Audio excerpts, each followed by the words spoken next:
네, 안녕하세요. 정보처리 기사, 산업기사, 실기를 준비하시는 전국의 수험생 여러분 반갑습니다.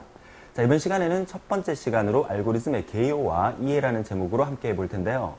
자, 이번 시간에 공부하고 계신 이 알고리즘이라는 과목 때문에 수많은 학생들이 정보처리 기사, 산업기사, 실기시험이 너무 어렵다 이렇게들 많이 말씀들을 하세요.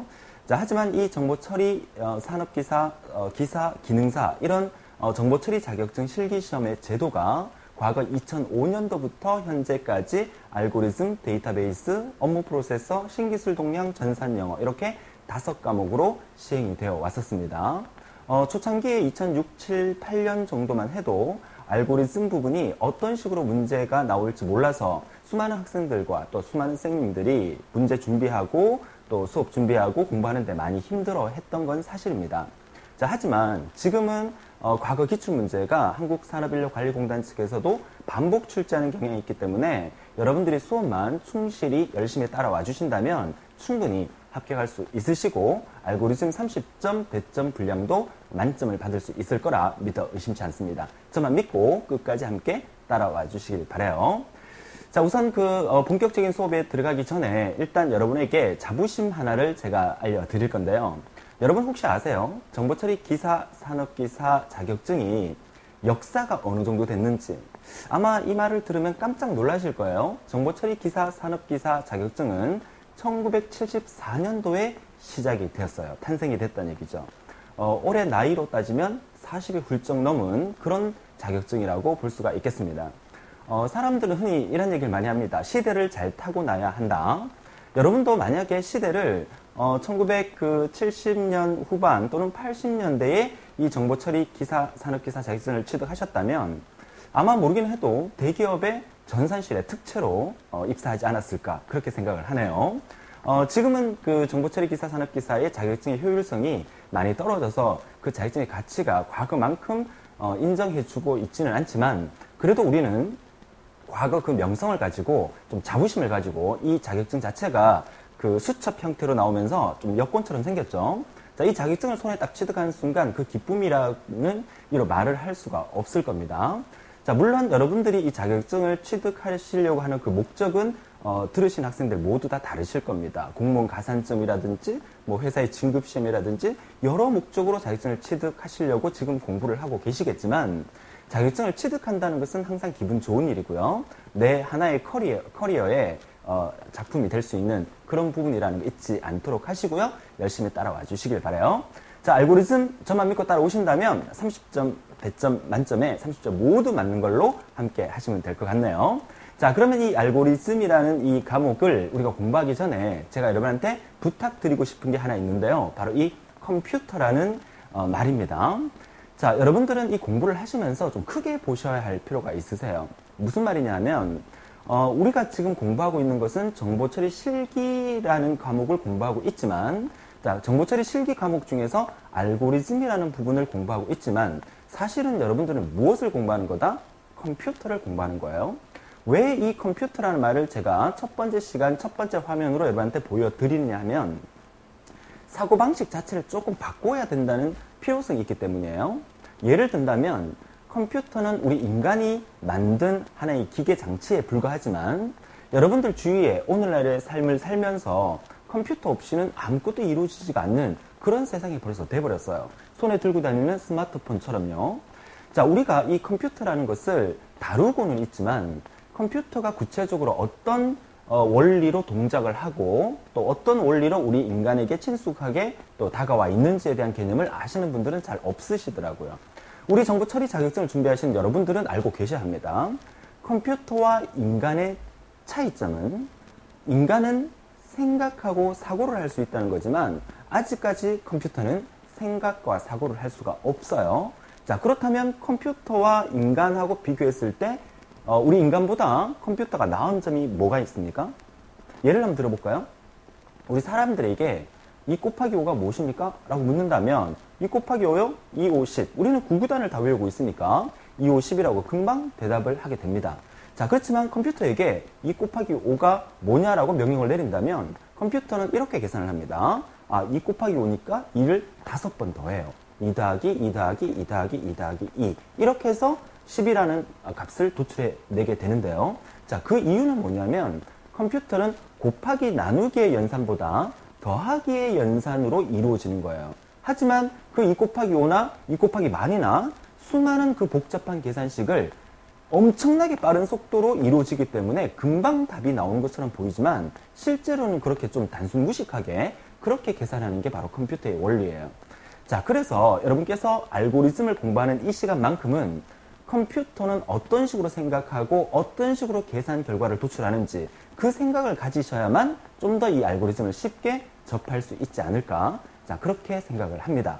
자, 그래서 알고리즘이라는 이 부분은 과거 그 아랍인이죠? 아랍인의 알콰라즘이라는 그 수학자가 이 알고리즘이라는 것을 얘기를 하면서부터 이렇게 알고리즘이라는 말이 나오기 시작을 했는데, 이 알고리즘의 정의를 그 사전에 찾아보면 어떤 일련의 과정을 진행하는 어떤 절차, 단계를 의미한다, 이렇게 얘기를 합니다.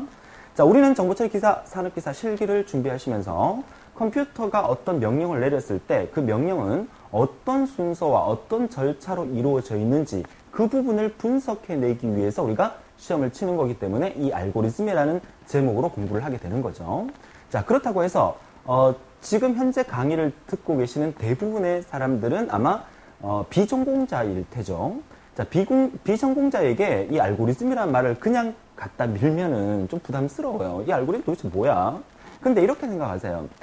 인문학 쪽으로 공부하시는 분도 계시고, 뭐 사회학 쪽으로 공부하는 분도 계시고, 또 음대, 미대 다니시는 분도 계실 겁니다. 수많은 그 비전공자들 중에서 자기와 맞는 형태의 알고리즘을 생각하세요. 예를 들어서 뭐 그 글을 하나 쓴다고 한다면 어떤 글을 쓸 때는 제가 뭐 인문학도가 아니기 때문에 잘 모르겠지만 어떻습니까? 그 서론, 본론, 결론으로 뭐 글을 써 내려간다든가 아니면 육하 원칙에 대해서 맞게끔 글을 써 내려간다든가 이런 일련의 절차가 있지 않습니까? 그런 절차들을 인문학 쪽에서 알고리즘이라고 얘기를 하는 거예요. 경제학 마찬가지고. 그죠? 자, 그렇기 때문에 이 알고리즘을 너무 부담스럽게 생각하지 마시고 우리가 살아가는 데 있어서 꼭 필요한 일련의 절차를 얘기하는 거다. 이렇게 생각하시면 된다는 거죠. 자, 그래서 이번 시간에 우리가 공부하게 될 이 알고리즘이라는 부분에 대한 정의와 이해를 가지고 우리가 공부를 하게 될 건데 이번 시간에 우리가 학습할 목표를 한번 알아보도록 하죠. 자, 이번 시간에 학습할 목표는 알고리즘의 개념을 우선 잡고요. 알고리즘에 반드시 사용되고 있는 변수와 그리고 연산자, 순서도가 어떤 것들인지에 대한 개념, 이를 통해서 우리 이번 시간 수업이 끝났을 때 여러분이 잡으셔야 될 목표는 알고리즘의 개념을 이해할 수 있고 변수의 개념을 이해할 수 있는 걸로 이번 첫 번째 시간을 마무리하도록 하겠습니다.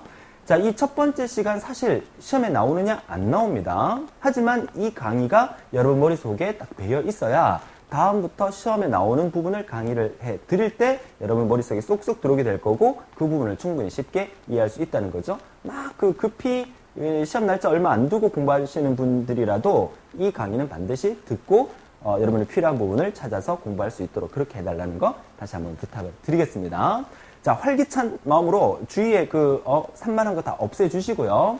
제 강의 창만 딱 띄워놓고 교재랑 또는 펜을 이렇게 준비하셔가지고 천천히 따라와 주시길 바라요. 자, 그럼 첫 번째 이 알고리즘의 진행 절차를 다시 한번 정리를 하겠습니다. 우리가 어떤 그 문제가 떨어졌어요. 뭐 시험 칠 때 시험 문제가 떨어질 수도 있고 또 어떤 글을 쓰기 위해서 어떤 글 주제가 생길 수가 있겠죠. 자, 그런 어떤 문제가 발생이 되면 우선 우리가 문제 분석을 해야 되고요. 자, 그 문제 분석을 하고 그 다음 순서가 문제를 어떻게 해결할 건지 해결 방안을 구상해야 되겠고요. 그 다음에 우리 컴퓨터에서는 이 그 알고리즘을 만든 다음에 실제로 프로그래머가 컴퓨터에다 프로그램을 이렇게 명령을 내리고 입력을 해야 되겠죠. 그 프로그램을 작성하는 단계가 필요하고요. 지금은 현재 여러분들은 이 두 번째 단계인 알고리즘 작성하는 부분에 대해서 정보처리 기사, 산업기사 실기에 문제가 출제되지만 과거 2005년도 이전에는 이렇게 프로그램을 직접 C 언어 같은 프로그램으로 작성하는 형태의 실기시험이 진행이 됐어요. 앞으로 몇 년 후에 이 알고리즘 형태의 실기시험 제도가 사라지고 프로그램 작성 형태의 실기시험 문제가 또 이렇게 변형이 될 수도 있으니까 뭐 그때 되면 또 그때 나름대로 또 연구를 한번 해보도록 하죠. 자, 이렇게 해서 우리가 프로그램을 실행시켰을 때 프로그램이 잘 실행되는지에 대한 여부를 확인하면 되겠다는 그런 의미가 되겠죠. 자, 그러면 이제 이 네 단계 중에서 우리가 지금 공부해야 되는 단계는 바로 이 문제 해결 방안에 대한 구상, 알고리즘 작성 부분이거든요. 이 알고리즘 작성 부분을 좀 더 구체적으로 본다 그러면 알고리즘을 설계하고 그리고 알고리즘을 직접 어떻게 한다? 순서도 작성해 나가는 과정. 그리고 이 알고리즘이 정확하게 실행되는지 검증할 필요가 있겠고요. 그 다음에 효율성까지 따졌을 때 어떤 그 과거 시험 문제에서는 답이 A가 될 수도 있고 B가 될 수도 있는 그런 형태의 문제가 나왔는데 결국 그 한국산업인력관리공단 측에서는 A가 답이다 이렇게 발표를 하고 더 이상 정정을 하지 않았어요. 그 이유가 뭐냐면 B가 답이 될 수도 있지만 A가 더 효율성이 있기 때문에 A로 답을 한다. 이게 알고리즘에서 나와 있는 이 효율성 부분이기 때문에 우리가 어떻게 반박을 할 수가 없었던 그런 상황이라고 볼 수가 있겠습니다. 자, 그럼 이제 본격적으로 알고리즘이 어느 부분에 속하는 건지 우리가 이해하셨고요. 이런 내용들은 시험에 안 나오니까 뭐 굳이 메모할 필요는 없으세요. 머릿속에 딱 개념만 이해하시고 우리가 직접 본격적으로 오리엔테이션 강의에서도 설명드렸듯이 긴 순서도가 나왔을 때 그 순서도의 일련의 절차에서 괄호가 이렇게 비어진 부분 있죠. 그 비어진 부분의 답을 우리가 찾아서 답항에서 선택을 하는 그런 형태로 알고리즘 실기가 진행되는 거니까 그 개념만 아시면 된다는 의미입니다. 자, 이렇게 해서 우리가 문제 분석 화면을 보셨고요. 자, 이번 화면에서는 여러분들에게 이제 보여드리고 싶은 것은 바로 이 베리어블이라는 건데 오른쪽 상단에 제가 그림 하나를 넣어놨는데 이 그림은 무슨 그림 같으세요? 무슨 그림? 그 바퀴벌레처럼 생겼죠. 그래서 바퀴벌레, 베리어블, 밥을. 자, 첫 시간이기 때문에 좀 웃으시라고, 긴장을 푸시라고 제가 조금 이렇게 안 맞는 유머를 쓰고 있는데 이럴 때 웃으셔야 합니다. 웃으면 복이 옵니다. 자, 좀 바퀴벌레처럼 생겼는데 저걸 우리가 뭐라고 부르냐면 메모리라고 불러요. 메모리 칩입니다. 메모리 칩. 자, 이 메모리 칩인데 이 베리어블이라는 게 우리말로 뭐라 부릅니까? 그렇죠. 변수라고 부르는 거죠. 변수. 자, 이 변수라는 것은 우리가 뭘 의미하느냐면 기억장치라는 저 메모리 공간 안에 어떤 데이터를 담아둘 때 사용되는 어떤 이름을 의미하는 게 바로 변수인데요. 그 이름은 어떤 이름을 붙이느냐에 따라서 이름은 가변적으로 달라질 수 있기 때문에 변하는 수다에서 우리가 변수라고 예를 드는 겁니다. 자, 그럼 구체적으로 이 변수가 어떤 식으로 사용되는지 다음 화면을 통해서 볼 텐데요. 자, 우리가 이 변수를 어떤 개념으로 이해하시면 좋으냐면 여기 보시면 이 equal이라는 부분 있죠. 자, 프로그램이 이렇게 만약에 실행된다고 가정을 한다 그러면 지금 알고리즘을 처음 접하시고 이 화면을 통해서 우리가 정보처리 실기를 처음 접하시는 분들 같은 경우에 이 그림을 보자마자 이 과정을 보자마자 좀 말도 안 되는 얘기를 하고 있어요. 그죠? 어떻게 해요? A는 1이에요. 그리고 B가 2예요. 근데 A하고 B하고 똑같대요. 말이 안 되잖아요. 어떻게 1과 2가 똑같아요? 그리고 프린트 A를 하래요. 그럼 도대체 프린트를 A를 하라 그러면 뭐가 프린트 될까? 이런 고민을 하게 되는데 여기서 여러분들이 정보처리 기사, 산업기사 실기를 공부하시는 분들은 컴퓨터가 어떻게 동작하는지에 대한 생각을 하셔야 되고 이 의미가 뭔지에 대해서 개념을 잡는 게 이번 시간의 목표라고 볼 수가 있겠어요. 자, 무슨 말이냐면 수학적으로 봤을 때는 A는 1이고 B는 2고 A와 B가 같다는 의미지만 실제 이 프로그램이 만약에 이렇게 진행이 된다면 자, 프로그램이 이렇게 진행이 됩니다. 이렇게 진행이 된다면 이게 컴퓨터가 이해하는 것은 A가 1이다라고 이해를 하는 게 아니라 이런 메모리 공간이 있습니다. 저런 메모리 공간 안에다가 A라는 메모리 공간 안에다가 1이라는 값을 담아두겠다는 얘기입니다. 자, 이런 메모리 공간이 있어요. 메모리 공간 안에 1이라는 값을 어떻게 기억을 시키겠다, 저장을 시키겠다 이 뜻입니다. 그래서 이 메모리 공간 이름이 무슨 이름이다? A라는 메모리 공간이다. 이렇게 보는 거예요. 그러니까 A라는 메모리 공간 안에 1을 담아둔 거예요. 이렇게. 이게 첫 번째 명령에 대한 결과고요. 그럼 두 번째 같은 경우에는 또 메모리 공간이 있어요. 이 메모리 공간의 이름은 뭐다? B라는 메모리 공간이에요. 이 메모리 공간에 뭐를? 2라는 값을 담아두겠다. 자, 그래서 앞으로 여러분들은 이렇게 나오면 A 이꼴 1이다 이렇게 생각하지 말고요. A라는 변수 안에다가 1을 담아두겠다 이렇게 이해를 하시는 게 좋아요. 자, 그래야 이 전체를 우리가 쉽게 정리할 수가 있는 겁니다. 물론 이따가 순서도 얘기하면서 A와 B와 같다는 의미가 쓰일 때가 있습니다. 그때 설명드리겠는데 이것도 무슨 뜻이에요? A라는 기억 공간 안에다가 B를 담아두겠다는 얘기예요. 자, 그러면 이렇게 프로그램이 실행된다 그러면 이렇게 보시는 거죠? A 안에 1을 담아두고 B 안에 2를 담아뒀어요. 그리고 다시 어떻게?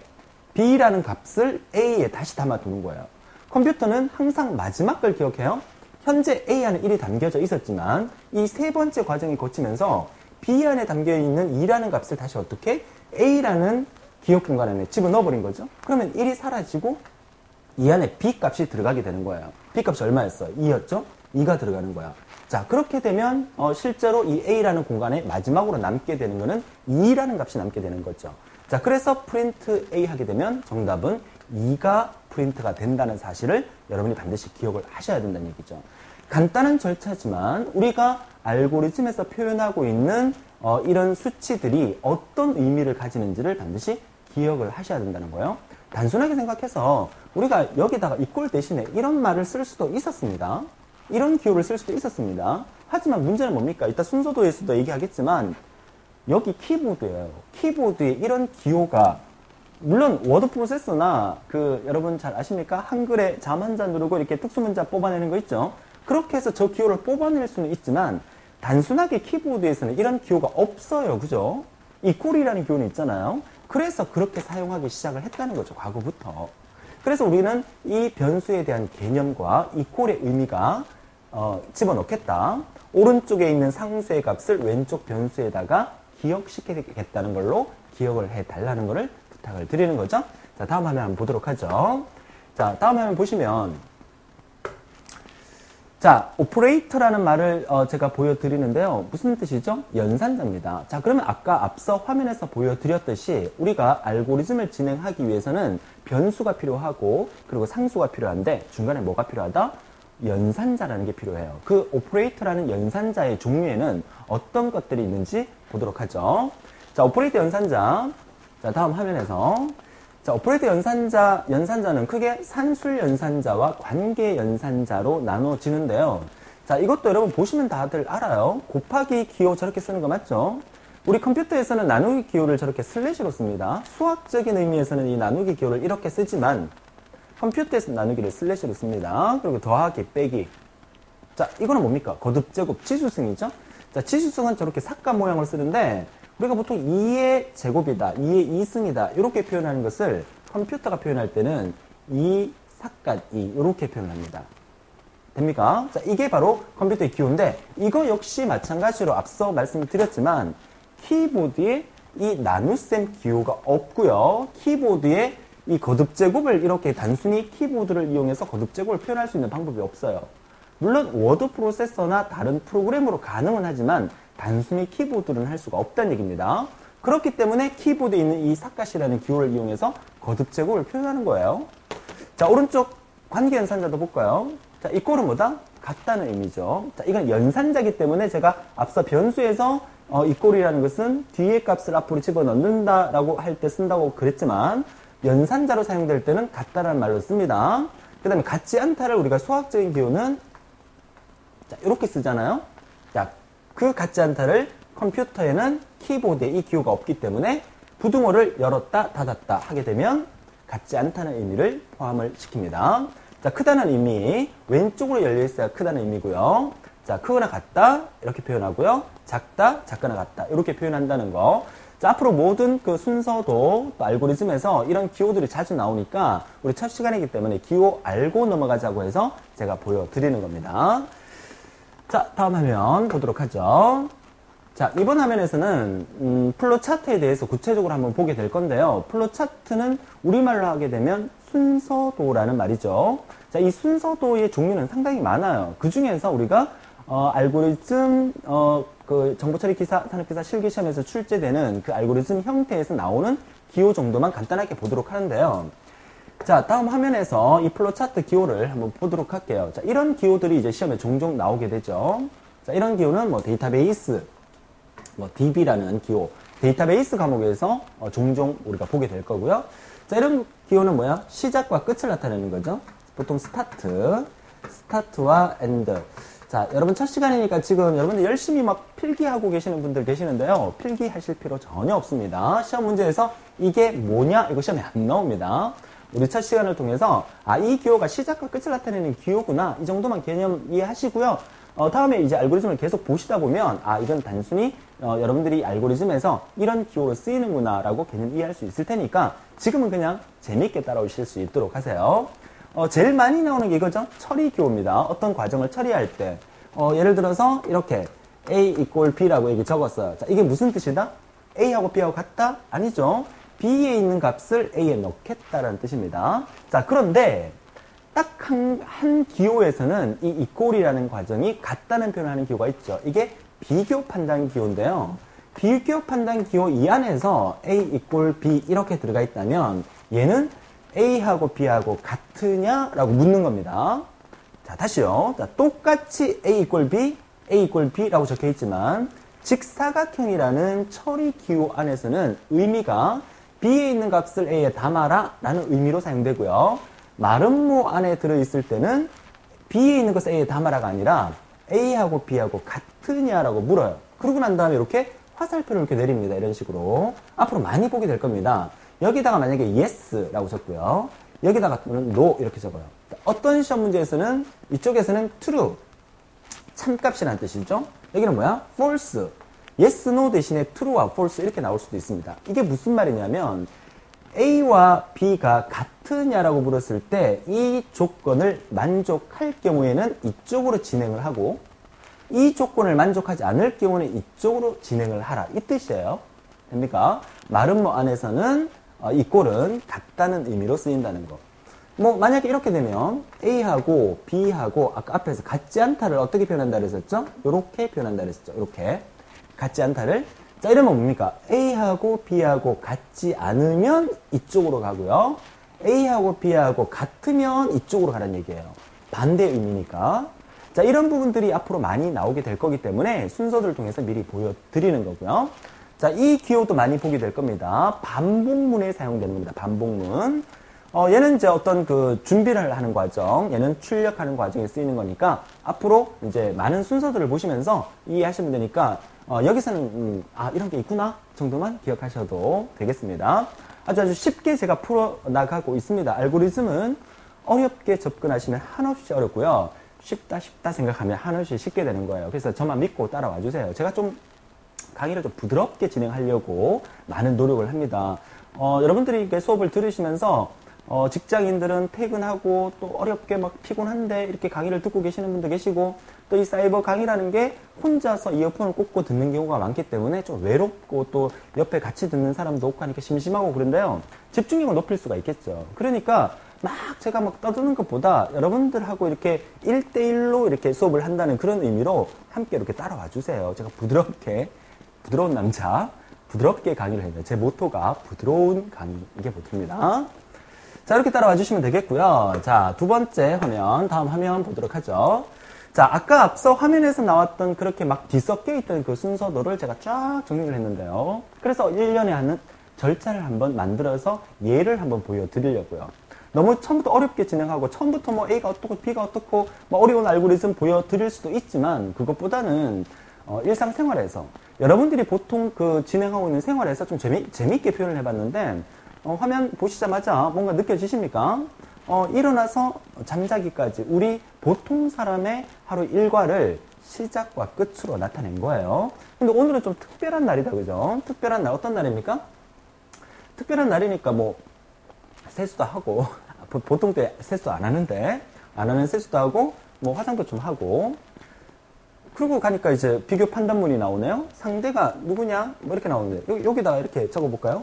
상대 이꼴 킹카냐 이렇게 또는 남자분들 퀸카냐 이렇게 얘기할 수 있겠죠?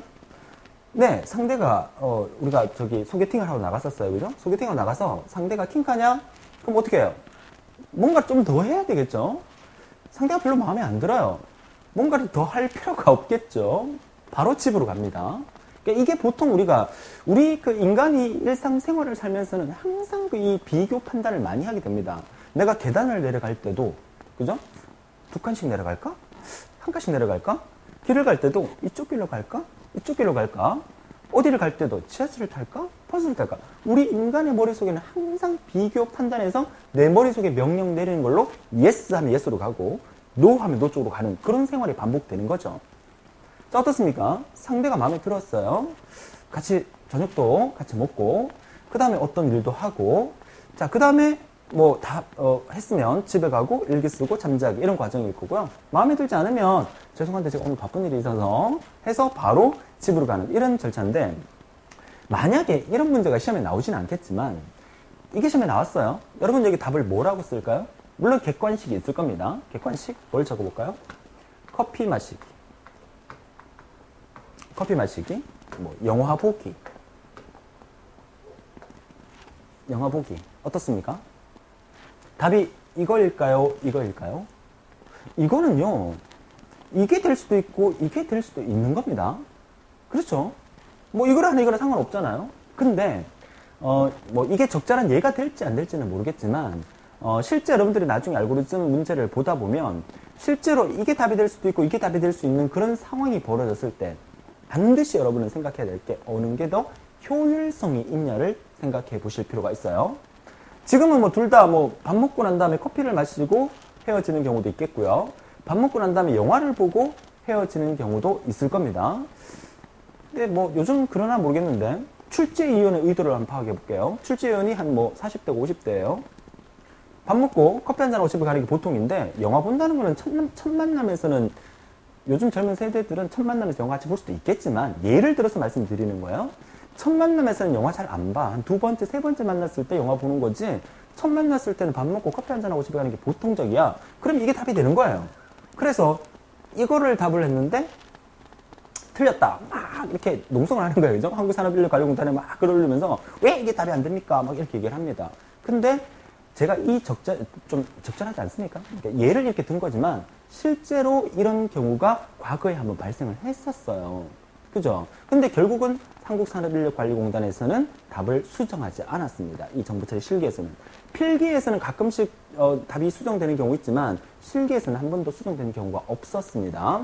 자, 그러니까 여러분 반드시 기억하시면서 어떤 흐름에서 어느 게 더 효율성이냐를 따져서 답안을 찾는 것도 상당히 중요하다 말씀을 드릴 거고요. 앞으로 많은 기출문제를 저와 함께 하고 또 많은 내용을 공부하면서 효율성 있는 부분을 다시 한번 정리해 드리도록 하겠습니다.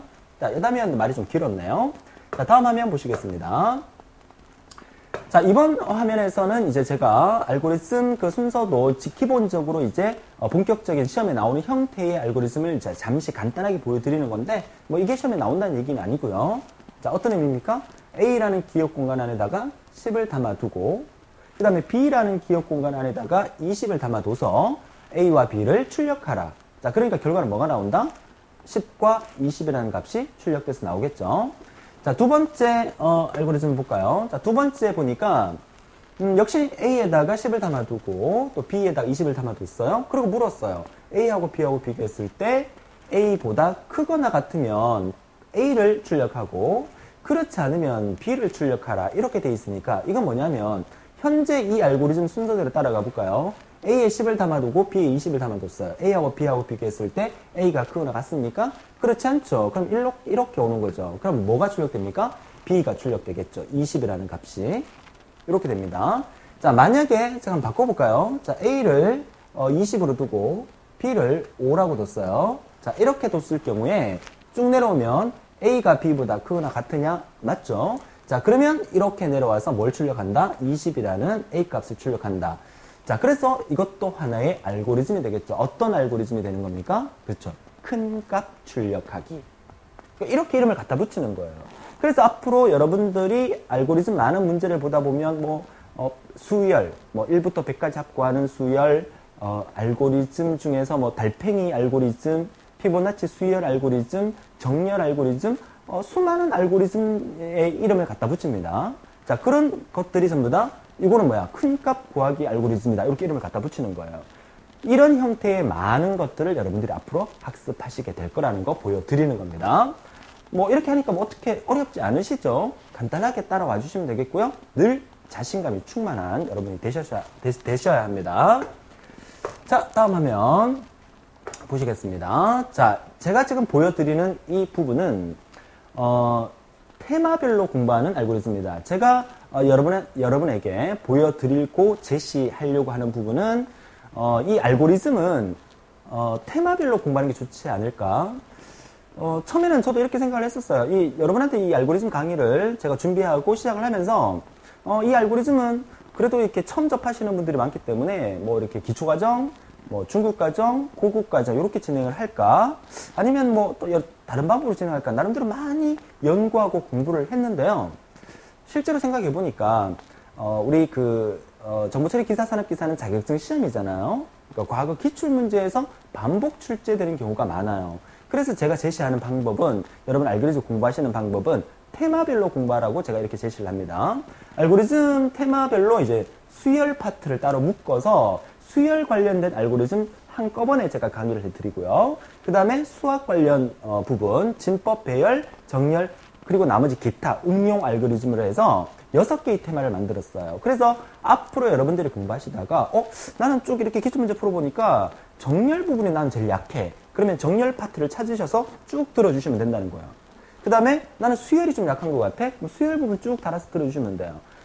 자, 첫 번째로 제가 보여드릴 게 이 수열 강의부터 다음 시간부터 보여드릴 겁니다. 다음 시간에 제가 기초 작업을 조금 더 하게 되고요. 개념 강의를 다음 시간에 조금 더 하게 되고, 세 번째 강의부터 이 수열 강의를 제가 보여드리도록 할 텐데, 자, 이 수열 강의 다음부터 이제 이 나오는 과목은 이제 수학 알고리즘하고 또 여러 가지 알고리즘이 이제 표현되기 시작할 텐데, 이 수열 알고리즘에서 이 첫 번째, 두 번째, 세 번째가 좀 쉬운 겁니다. 지금은 아직까지 여러분이 진도를 안 나갔기 때문에, 선생님 저게 뭐예요?